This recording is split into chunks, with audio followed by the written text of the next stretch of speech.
মুসা আলাইহিস সালাম বনি ইসরাইলের লোকদের কাছে বয়ান করতেছিলেন। হঠাৎ একজন দাঁড়িয়ে বলে, মান আ'লামু ফিল আরদ, নবী আল্লাহ মুসা, বর্তমান পৃথিবীতে সবচেয়ে জ্ঞানী কে বলেন তো? মুসা আলাইহিস সালাম বললেন, আনা, আমি সবচেয়ে জ্ঞানী।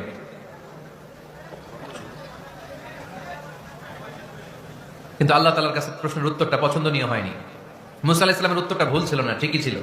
কারণ যেই জামানায় আল্লাহ তাআলা যাকে নবী বানিয়ে পাঠান তাকে সবচেয়ে বেশি জ্ঞান দিয়েই পাঠান, ঠিক কিনা? ওহির জ্ঞানের চাইতে ভারী দামি কোনো জ্ঞান হতে পারে? কিন্তু আল্লাহ তাআলা চেয়েছিলেন মুসা আলাইহিস সালাম যেন বলে আল্লাহু আ'লাম, আল্লাহ সবচেয়ে জ্ঞানী। আল্লাহ বললেন, মুসা তুমি ঠিক বলনি, তুমি সবচেয়ে বড় জ্ঞানী না, তোমার চেয়েও বড় জ্ঞানী এই তল্লাটে আছে। ইযহাব ইলা মাজমাইল বাহরাইন, দুই সাগরের মিলনস্থলে যাও, ওখানে আমার একজন বান্দা আছে, ইসমুহু খাদির, এর নাম হচ্ছে খাদির। কি নাম? আমরা যারে বাংলায় কি বলি? খিজির, আসলে খাদির। তার কাছে যাও, তোমার চাইতেও জ্ঞানী।